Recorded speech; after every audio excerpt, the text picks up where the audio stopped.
Jake Morrison walked through the morning mist of New Haven Colony, his boots making soft sounds on the metal walkways that connected the mining facilities. The twin suns were just rising over the distant mountains, casting long shadows across the settlement that had been his home for 3 years. As captain of the security patrol, Jake knew every corner of this place, every family that called it home, and every danger that might threaten them. His radio crackled to life as he approached the perimeter fence. "Captain Morrison, we got something weird at Sector 7, came the voice of Patrol Officer Danny Walsh. "You need to see this right away." Jake changed direction and headed toward the outer mining stations where Danny waited. The young officer stood beside an overturned transport vehicle, his face pale and his hands shaking. "What happened here?" Jake asked as he examined the scene. "Look inside," Danny whispered, pointing to the cargo bay of the transport. Jake opened the heavy doors and immediately stepped back. The smell hit him first, a mixture of blood and something else, something alien and wrong.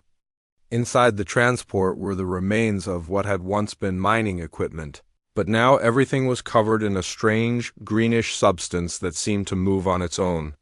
Scattered among the wreckage were pieces of clothing, personal items, and worst of all, human bones that had been carefully cleaned and sorted.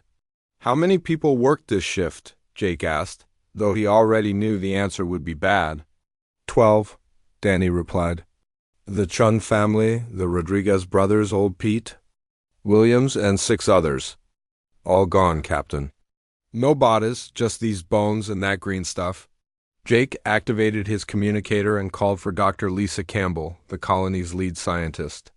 While they waited, he examined the area around the transport more carefully.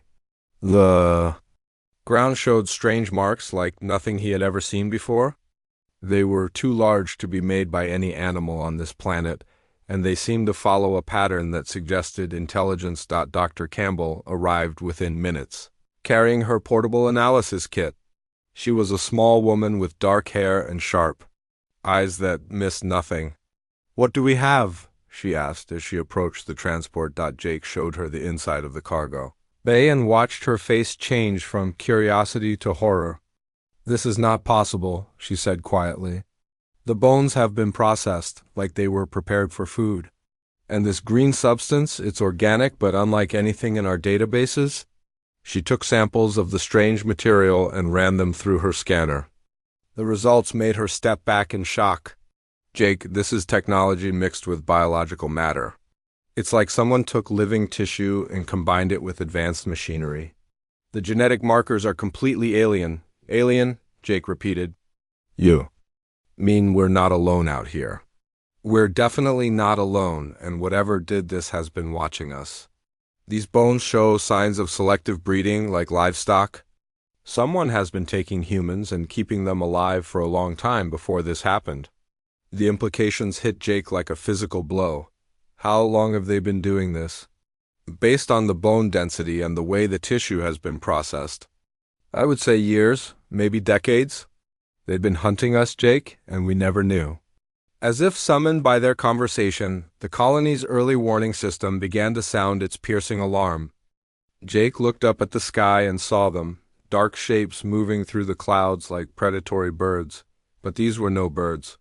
They were ships, sleek and organic-looking, with surfaces that seemed to ripple and change as they moved. All civilians. "To the shelters!" Jake shouted into his communicator. "This is not a drill. Repeat, this is not a drill." The alien ships descended rapidly, and Jake could see smaller shapes dropping from them like seeds from a tree. As they got closer, he realized these were not machines but creatures, things that walked on 2 legs but moved with an animal grace that was both beautiful and terrifying. Dr. Campbell grabbed his arm. "Jake, look at them carefully. They're not just aliens. They're hunters, and they've been designed specifically to catch humans. The creatures that approached the colony were tall and reptilian, with scales that shifted color to match their surroundings. Their eyes were large and forward-facing, like a predator's, and their hands ended in claws that could tear through metal. But the most disturbing thing about them was the technology that seemed to be part of their bodies. Cables and wires ran under their skin, and their claws glowed with energy that could cut through anything. They've modified themselves to hunt. Use better, Lisa whispered. We're not just prey to them. We're a resource they've been managing. The first of the creatures reached the colony perimeter and began to cut through the fence with casual ease. Jake drew his weapon, knowing it would probably be useless against these things. Behind him, he could hear the colonists running for the shelters, parents calling for their children, and the sound of fear that comes when people realize they are being hunted by something far more dangerous than themselves. Danny, get to the communication center, Jake ordered. Send a message to Earth. Tell them what we found here. Tell them we're not just being attacked. Tell them we're being harvested. As the first hunter entered the colony and began moving toward the residential area with the confidence of something that had done this many times before, Jake Morrison realized that humanity had just discovered they were not the apex predators they had always believed themselves to be.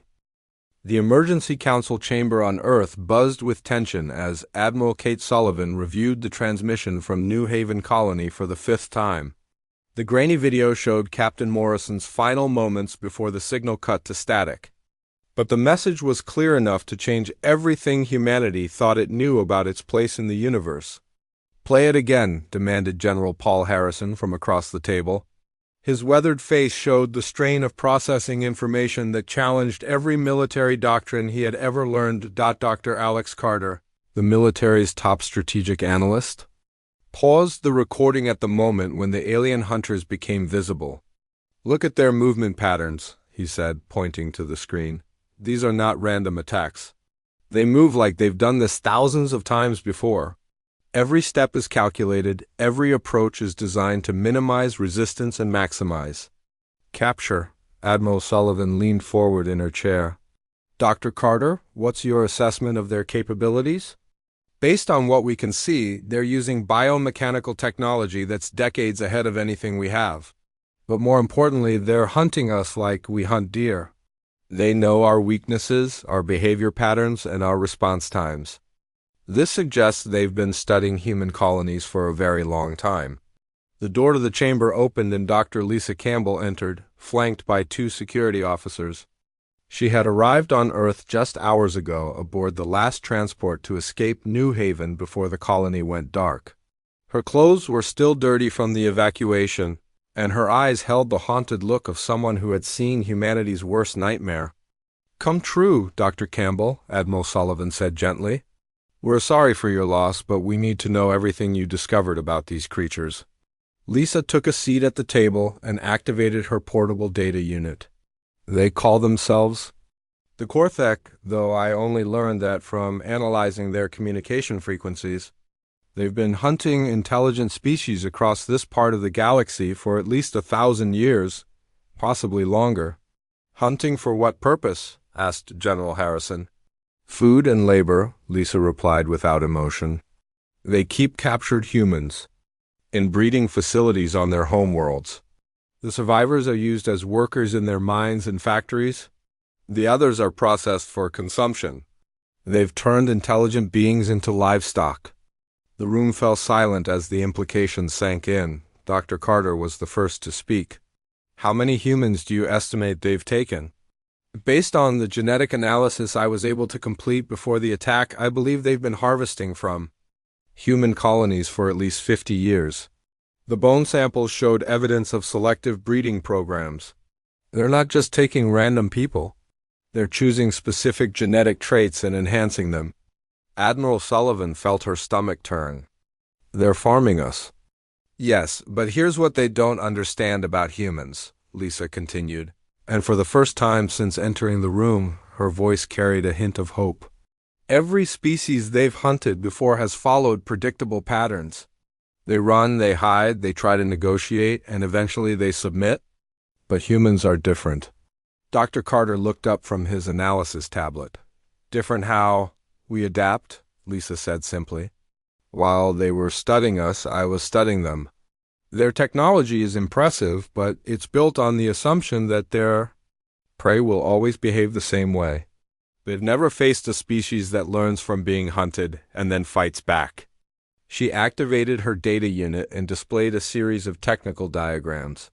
Their biomechanical systems have a critical weakness. The organic and technological components are integrated so completely that disrupting one affects the other. During the attack, I noticed that their hunters had difficulty adapting when our colonists didn't follow expected behavior patterns. General Harrison studied the diagrams carefully. Are you saying we can fight them? I'm saying we can do more than fight them. We can beat them. But we need to change our entire approach to warfare. Traditional military tactics won't work against creatures that have been hunting for centuries. We need to become hunters ourselves. Admiral Sullivan stood and walked to the large window that looked out over Earth's defense installations. What do you recommend? We stop thinking like prey and start thinking like predators, Lisa replied. The Korthik hunt other species because they've never encountered effective resistance. They're overconfident, predictable, and completely unprepared for an enemy that refuses to run. Dr. Carter began typing rapidly on his tablet. I can design training programs based on predator behavior patterns. If we study how Earth's apex predators hunt, we can develop tactics that the Korthik won't expect. What about their technology advantage? Asked General Harrison. Lisa smiled for the first time since the attack. Technology can be captured, analyzed, and improved upon. They've been using the same hunting methods for centuries because they've never needed to change. But humans specialize in taking existing technology and making it better. Admiral Sullivan turned back to face the group. How long do we have? Based on their attack patterns, they'll move systematically through the outer colonies before approaching Earth. We have maybe 2 years to prepare, possibly 3 if we're lucky. Then we have work to do, the Admiral said firmly. Dr. Carter, I want you to begin developing new combat doctrines immediately. Study every predator species on Earth, and figure out how to apply their hunting strategies to space warfare, Dr. Campbell. You'll lead a team to analyze every piece of Korthik technology we can get our hands on. What about the colonies that are still out there? Asked General Harrison. We can't just abandon them. We won't, Admiral Sullivan replied. But we also won't send conventional forces against an enemy that's been hunting for 1,000 years. Instead, we're going to send hunters. Lisa looked up from her data unit. There's something else you should know. During the attack, I intercepted some of their communications. They're not just hunting humans for resources anymore. Word has spread through their military hierarchy about human unpredictability. Some of their younger hunters are actually excited by the challenge we represent. They think we're sport, Dr. Carter said grimly. They think we're better sport than their usual prey, Lisa corrected. Which means they're underestimating us even more than usual. They see our unpredictability as entertainment, not as a tactical advantage. Admiral Sullivan felt a cold smile cross her face. Then let's give them all the entertainment they can. Handle, gentlemen, lady, as of today, humanity is no longer prey. We're going to show the Korthik what it means to be hunted by a species that has spent its entire evolutionary history learning how to kill things that are bigger, stronger, and more dangerous than we are. The meeting continued for 6 more hours as the group began planning humanity's transformation from hunted to hunter. Outside the window, Earth's defense fleets prepared for a war unlike any they had ever imagined.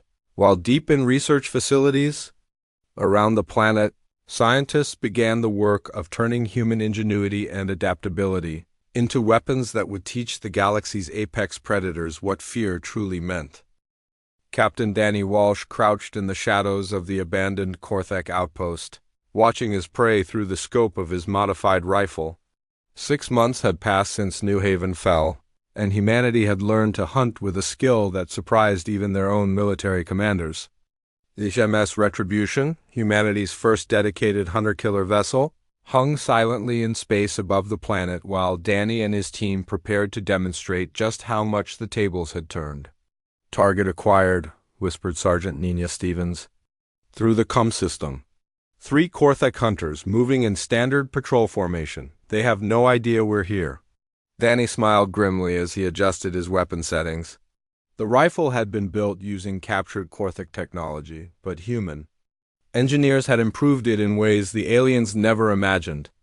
Instead of the brute force approach the Korthik preferred, human weapons were designed for precision, adaptability, and psychological impact. "Remember the plan?" Danny said quietly to his team. "We don't just kill them, we make them afraid." The first shot took out the lead Korthik hunter's biomechanical leg enhancement, dropping the creature to the ground but leaving it alive and conscious.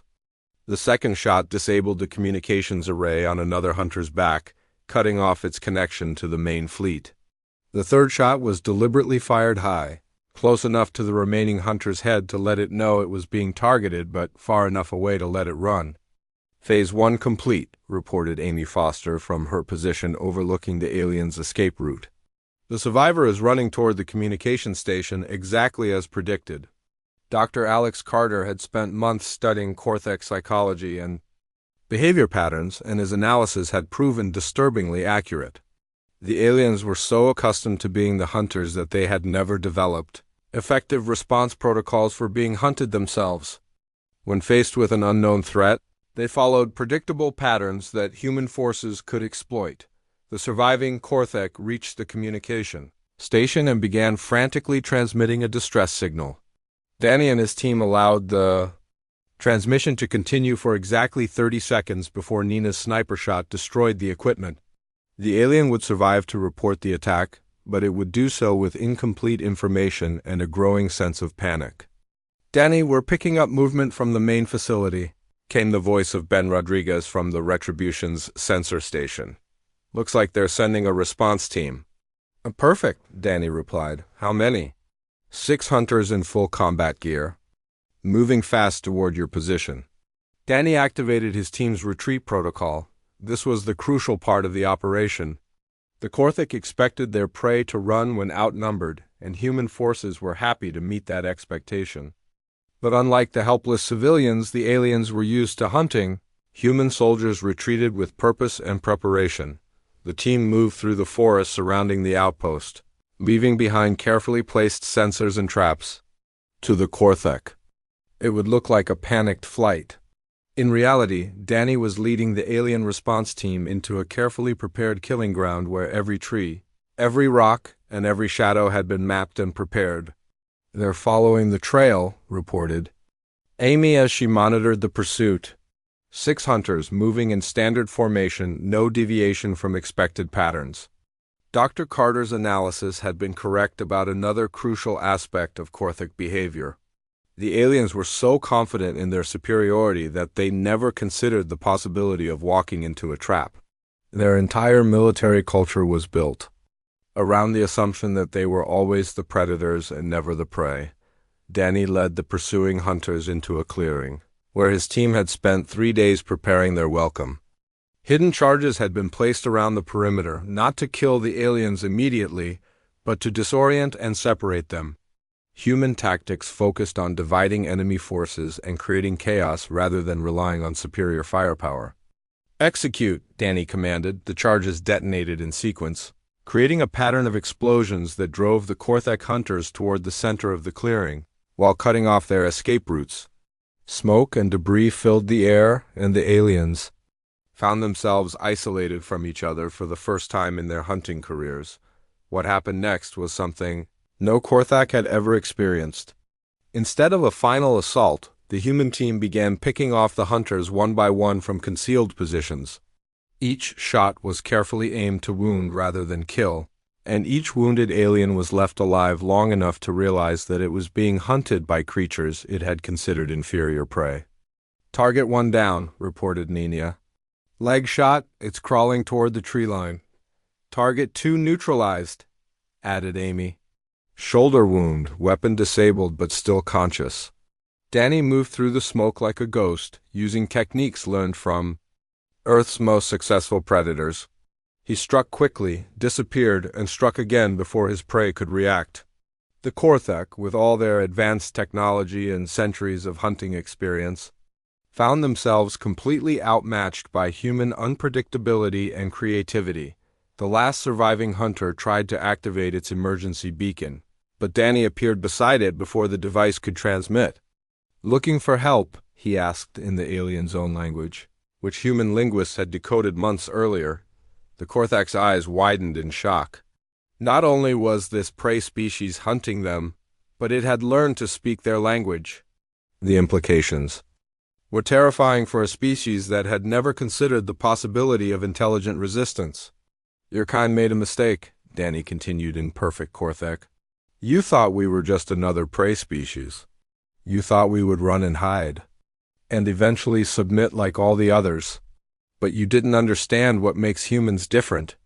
He disabled the alien's weapon systems with surgical precision, leaving the creature alive but helpless. "We don't just adapt to being hunted. We learn from it, we get better at it, and then we become the hunters." The wounded Korthak stared at Danny with something no member of its species had ever felt before: genuine fear of another intelligent being. For the first time in their history, the galaxy's apex predators had encountered something that could not only fight back, but could do so with a skill and creativity that their rigid military doctrines could not counter. "Go back to your ships," Danny said as he prepared to leave. "Tell your commanders what happened here. Tell them that humans are no longer prey. Tell them that we're coming for them." As the Retribution departed the system, leaving behind a group of traumatized Korthak survivors, Captain Danny Walsh filed his mission report with a single conclusion that would reshape humanity's approach to the war. The aliens could be beaten, not through superior technology or overwhelming force, but through the application of human creativity, adaptability, and psychological warfare. The hunters had become the hunted, and they were learning to be afraid. Colonel Ryan Brooks stood on the bridge of the hunter-killer ship UES Predator, studying the tactical display that showed 17 Korthak vessels moving in tight defensive formation. 1 year into the war, the sight of alien ships traveling in heavily defended convoys had become common. The creatures who once raided human settlements with casual confidence now moved through space like frightened prey, constantly watching for the human forces that had turned their galaxy upside down. "Colonel, we're receiving a transmission from the lead Korthak vessel," reported Communications Officer Helen Pierce. "They're requesting safe passage through this system." Ryan smiled coldly, requesting safe passage. "From us? How things have changed." Dr. Sophie Martinez looked up from her biological warfare station, where she had been preparing the latest generation of anti-Korthak weapons. "Their communication patterns show elevated stress markers," she reported. "They're genuinely afraid of encountering us." The fear was well-founded. Human forces had spent the past year systematically dismantling the Korthak's reputation as unstoppable hunters. Every engagement had been designed not just to inflict casualties, but to spread psychological damage throughout the alien fleet. The creatures who had once spoken of humans as livestock now whispered of them as deathbringers who appeared without warning and struck with impossible precision. "What's the tactical situation?" Ryan asked his weapons officer. "We have 6 hunter-killer ships in position around the convoy," reported Captain Jack Peterson. "The aliens are boxed in, but they don't know it yet. Our stealth technology is still beyond their ability to detect." Human engineers had taken the basic stealth concepts from captured Korthak ships and improved them using techniques the aliens had never considered. While Korthak stealth relied on brute force energy dampening, human systems used adaptive camouflage that changed based on the surrounding environment. The result was ships that were essentially invisible to Korthak sensors. "Begin Phase 1.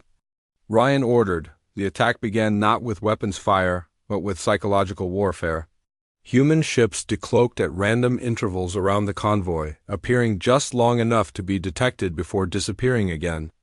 To the Korthak, it looked like they were surrounded by dozens of human vessels, when in reality only 6 ships were involved in the operation. "They're breaking formation," observed Helen as she monitored the alien communications. "The convoy commander is ordering emergency maneuvers." "Perfect," said Sophie as she activated her biological weapons array. "Their panic response is exactly what we predicted."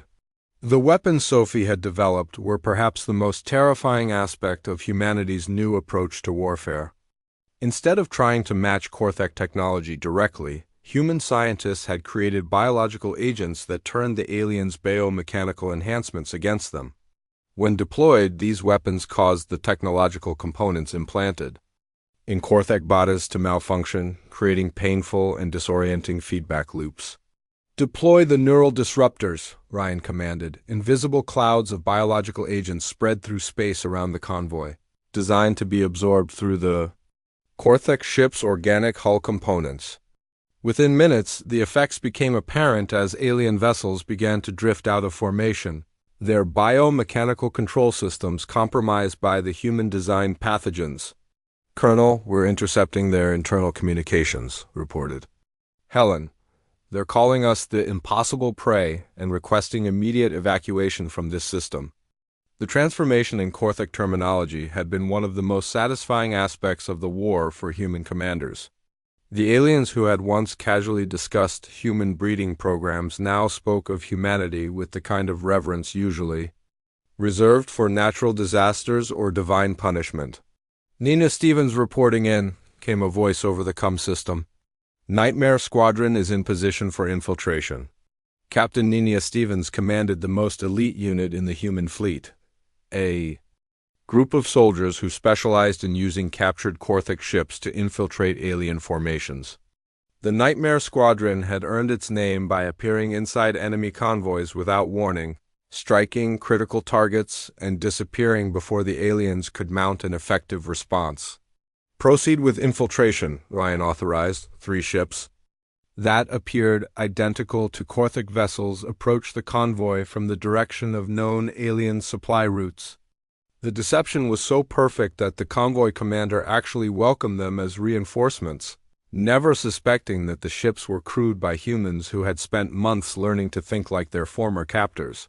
Nina and her team moved through the convoy with the casual confidence of predators who belonged there. They identified the most important vessels, planted tracking devices and sabotage charges, and gathered intelligence about Korthek fleet movements. Most importantly, they left behind evidence of their presence designed to maximize psychological impact. "Package delivered," Nina reported after her team had completed their mission. "The convoy commander is going to have some very unpleasant surprises waiting for him." Ryan watched as the Nightmare Squadron ships departed the convoy and rejoined the human fleet. "What did you leave them?" "Human weapons scattered throughout their cargo holds, set to activate at random intervals over the next few weeks," Nina replied with satisfaction.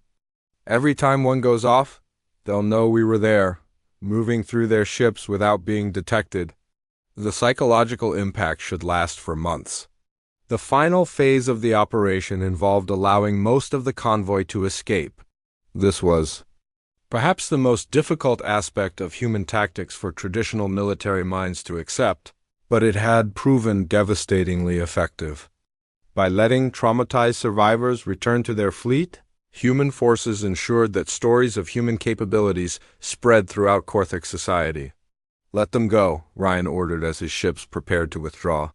"But make sure they know we're letting them go." The human fleet decloaked in full view of the convoy, allowing the aliens to see exactly how outnumbered they had been throughout the engagement. The message was clear: humanity could have destroyed them all, but chose not to. The implications for a species that had never shown mercy to their prey were deeply disturbing. As the predator departed the system, Ryan reviewed the intelligence gathered during the operation. Korthek military communications showed increasing signs of breakdown as their rigid command structure struggled to cope with an enemy that refused to follow traditional patterns of behavior. Reports from infiltrated alien facilities described hunter units refusing to engage human targets unless they had overwhelming numerical superiority. "Colonel," said Sophie as she analyzed the biological samples collected during the engagement, "the effectiveness of our neural disruptors is increasing. The Korthek are actually evolving psychological vulnerabilities to our weapons. Their fear is becoming a biological weakness." Ryan nodded grimly. "How long before their entire military structure collapses?" "Based on current trends, we estimate 6 months before they lose the ability to coordinate fleet operations effectively. Their hunters are developing what can only be described as post-traumatic stress responses to human encounters. The irony was not lost on any of the human commanders. The species that had spent centuries inflicting trauma on their prey was now experiencing psychological breakdown when faced with an enemy that fought back effectively. The Korthek had created their own worst nightmare by teaching humanity that survival required becoming better predators than their hunters. "Set course for the next convoy," Ryan ordered. "We have more hunting to do." As the human fleet moved deeper into space that had once been exclusively Korthek territory, the aliens who encountered them learned a lesson that was spreading throughout their empire. Humanity was no longer prey, and the galaxy's former apex predators had become the hunted. General Paul Harrison stood before the massive holographic display showing the Korthak home system, surrounded by the largest fleet humanity had ever assembled. 3 years had passed since New Haven fell, and the time for final judgment had arrived. The combined human and liberated alien forces stretched across space like an avenging army, each ship bearing the scars and experience of battles that had transformed the galaxy's understanding of predator and prey. Final status report, Paul commanded as his staff prepared for the assault that would end the Korthek threat forever. Admiral Kate Sullivan, now Supreme Commander of all human forces, stepped forward with the tactical summary. "We have 400 human vessels, plus 200 ships from species the Korthek previously hunted. Intelligence reports indicate the Korthak homeworld is defended by their remaining fleet of 600 ships, but our analysis suggests many of their crews are suffering from severe psychological breakdown." Dr. Lisa Campbell moved to the biological analysis station, her face bearing the calm determination of someone who had survived the nightmare of New Haven and lived to see justice delivered. "The Korthak leadership has attempted to negotiate 3 times in the past week," she reported. "They're offering to return all human captives and withdraw from human space permanently." "What was our response?" asked General Harrison, though. He already knew the answer. "We told them that mercy is a luxury reserved for species that show mercy to others," Kate replied coldly. "They taught us that weakness invites destruction. We learned that lesson very well."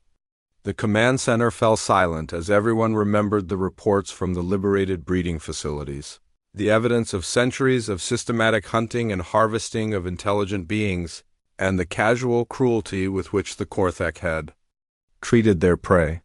Some lessons, once learned, could never be forgotten. "Dr. Campbell," Paul said, "what's the status of their planetary defenses?" Lisa activated the detailed scans her team had compiled over months of reconnaissance. "They've turned their homeworld into a fortress, but their defensive systems are built on the assumption that they're facing conventional military tactics. They still don't understand how human minds work." The Korthak homeworld bristled with weapons designed to destroy attacking fleets through overwhelming firepower. Massive orbital platforms surrounded the planet like mechanical moons, each one capable of destroying dozens of conventional warships. The aliens had built their defenses based on centuries of military doctrine that assumed their enemies would approach directly and fight according to established patterns. "They're thinking like hunters facing other hunters," observed Captain Jake Morrison, who had arrived on the command ship just hours earlier. The former colony captain had spent the past 3 years in Korthak breeding facilities, organizing resistance movements and gathering intelligence. His survival and eventual rescue had become a symbol of human resilience that inspired forces throughout the fleet. "What they're not prepared for," Jake continued, "is being hunted by prey that learn to think like predators." The assault began, not with a direct attack, but with the deployment of humanity's most devastating psychological weapon.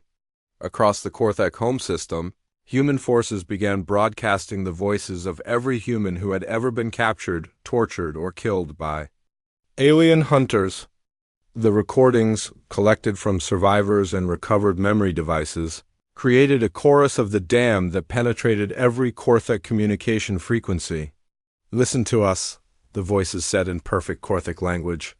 "We are the ones you hunted. We are the ones you harvested. We are the ones you thought were weak. Now we have come for you." The psychological impact on the Korthek defenders was immediate and devastating.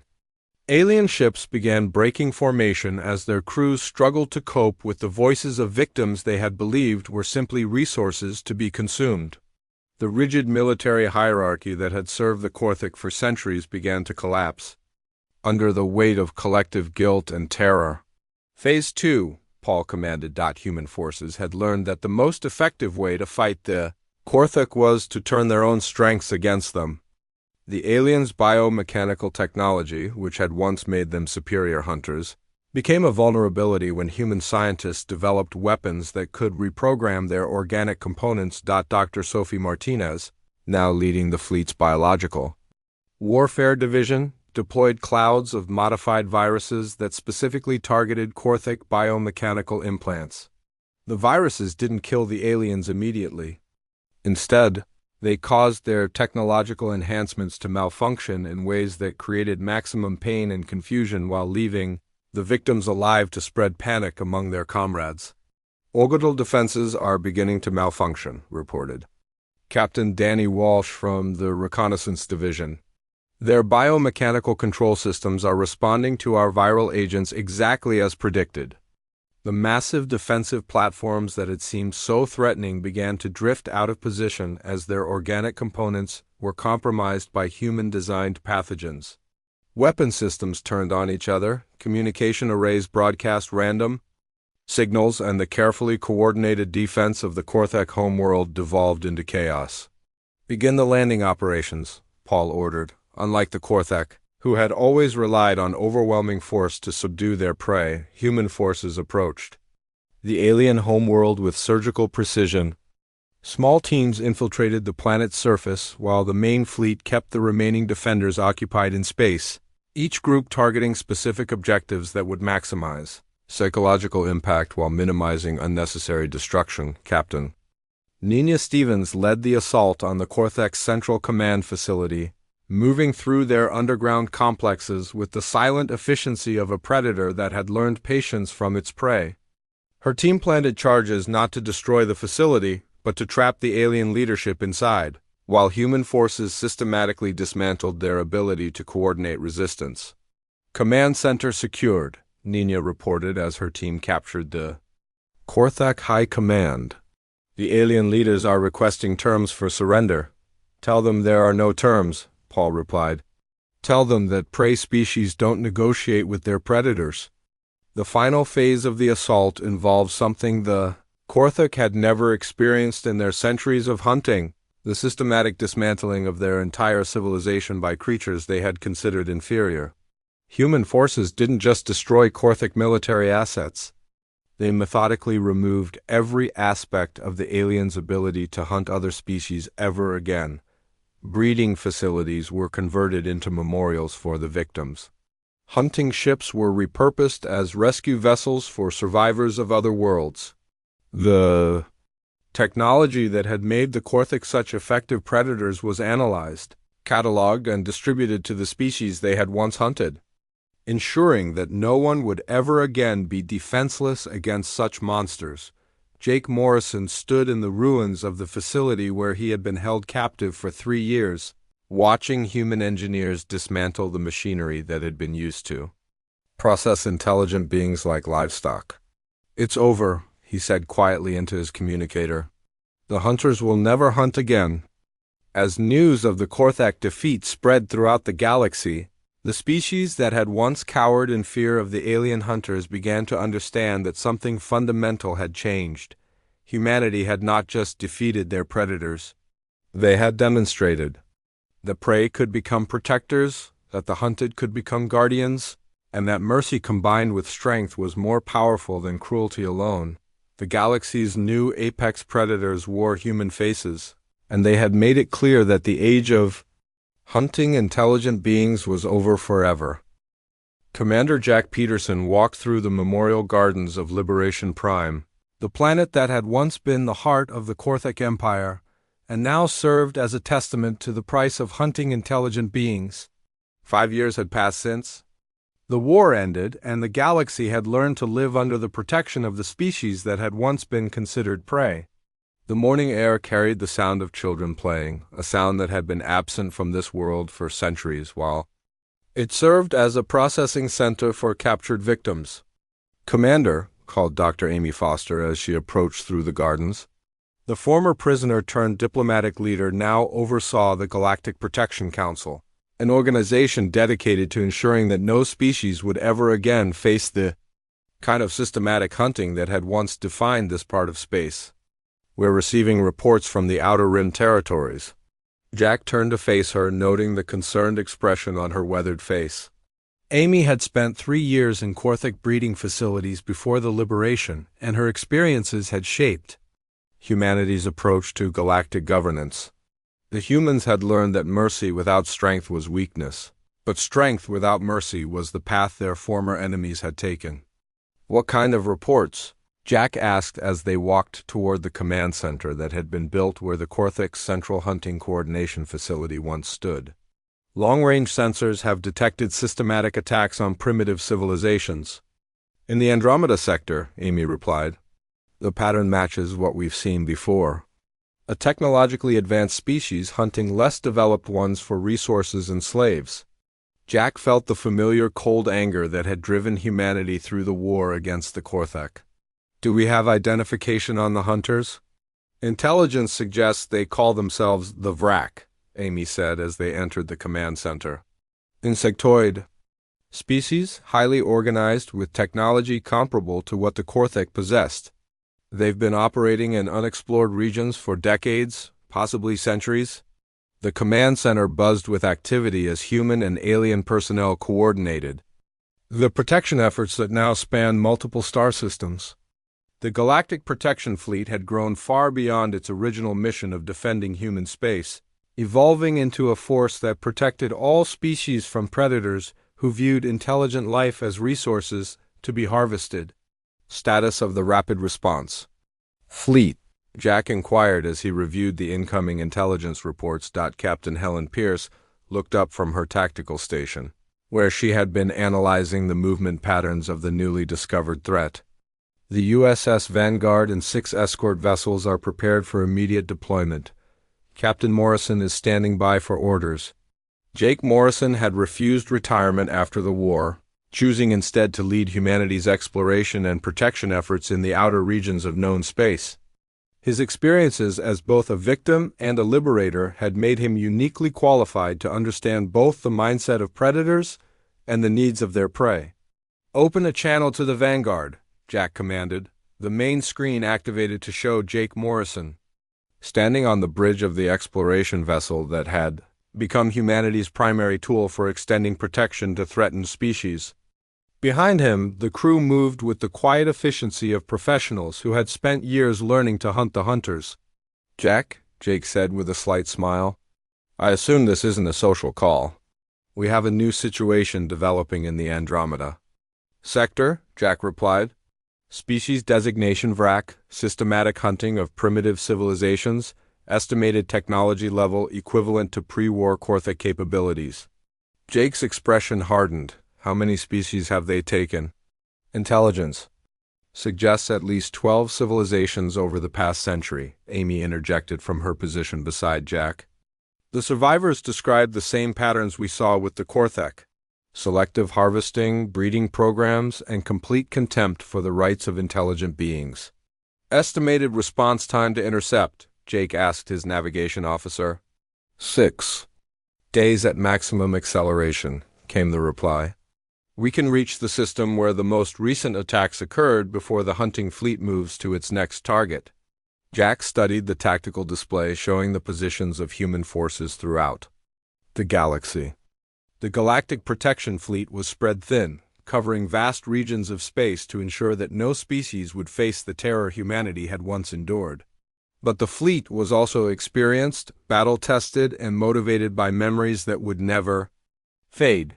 "Jake, you're authorized to take whatever action is necessary to stop the hunting," Jack said formally.